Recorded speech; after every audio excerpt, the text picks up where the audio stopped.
Yan. Itong brand na tong HG na to.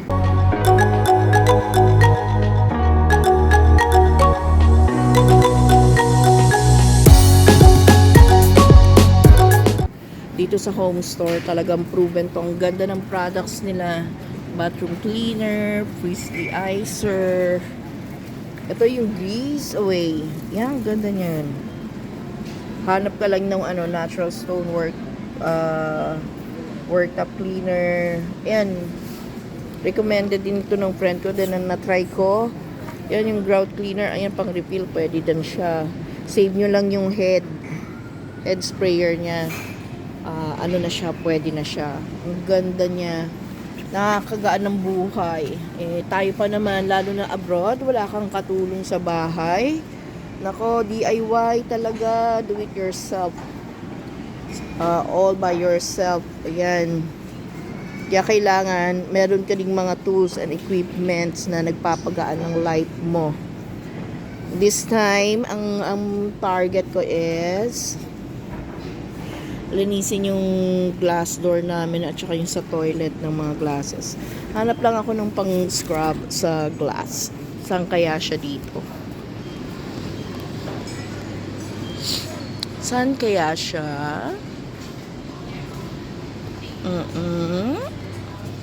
Pag pupunta ako dito sa home store, ang pinaka-priority ko dito talaga, bilhin yung yung panglinis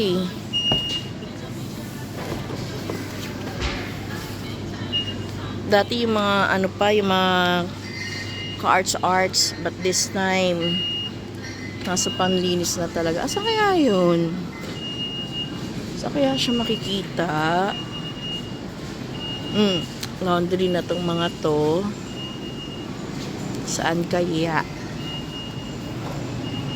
Section yun. Dito siguro pang scrub. Scrub.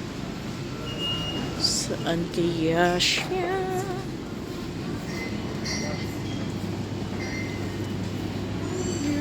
Yan. Ito, malapit na kitang hanapin kasi medyo nakakalbo na yung aking sweeper. Pero hindi pa ngayon. May purpose pa yung aking sweeper at the moment. So, ito din.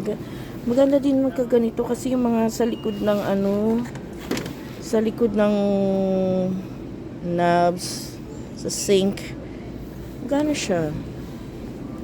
Sa Woodies kasi €6 pero siya magkano kaya siya dito? Hahanap din ako ng mas mura-mura. Ay, 9 naman. 9 mas maganda siya, pero mas maganda siguro yung quality niya. Pero pare-pareho. Ay, parang ganito ang gamit ko. Toothbrush namin pinaggamitan. Ito na. Nakita ko na siya. Slimline squeegee with suction, so pwede ko siyang idikit doon. O, di ba maganda yung purpose? Ngayon, tingnan natin yung value niya, kung worth it sa price niya. 18.99 yung black. Tapos ito, ano naman presyo ito? Yun na siyang white kasi alam mo siya, kapag light ang color niya, hindi siya masyadong kumakain ng space sa bahay. So, minimalism practice kasi ako ngayon Pero, hindi ko siya makita kung magkano siya. Ito naman, $1.99 lang ang lapad niya. $1.99. Kaso nga lang kasi kapag bumili ka ng mura ang bilis din niyang masira Parang ganun lang siya ka-disposable. Ay, tingnan mo to Madali itong masira. $1.99.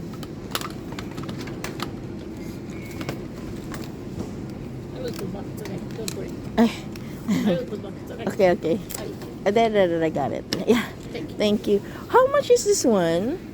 $11.99. Okay. Where's the rest of the price? The price? Yeah. I need to price now. Yeah.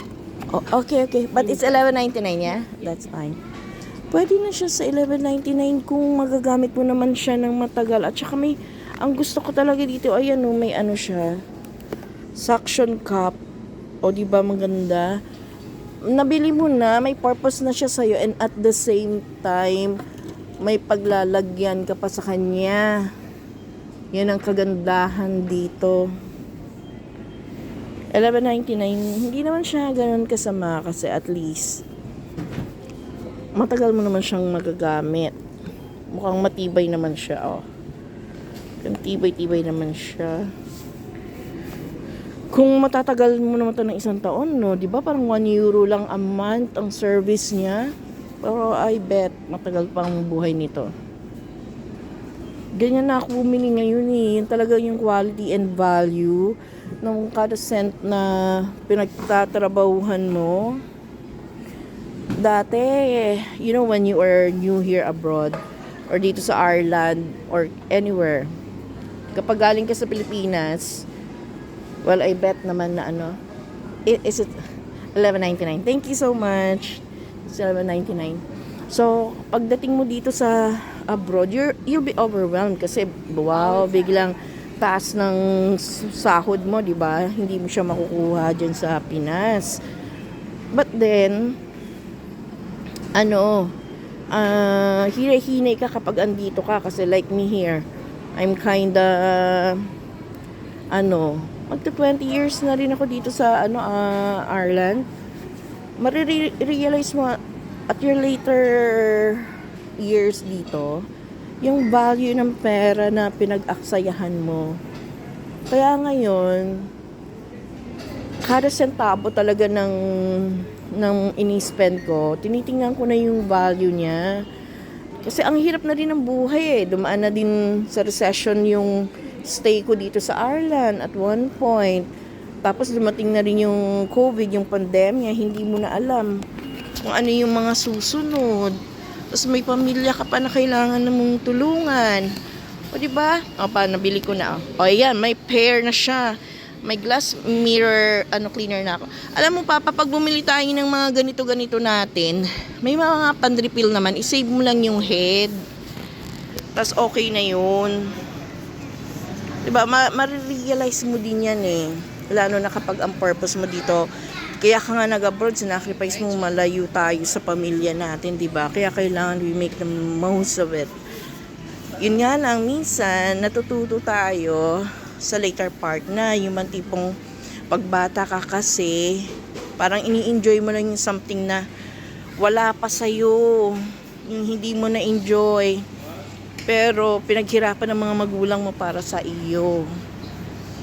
And then ngayon, tumatanda ka na rin, part na rin siguro talaga yan ng maturity ng tao, na doon lang nagkakaroon ng make sense yung everything with you, what you have and what you have already surpassed, na i-value talaga kung anong meron ka, not necessarily magkaroon ka ng lahat, which is not possible din naman, kahit ikaw pa yung bilyonaryo siguro, no?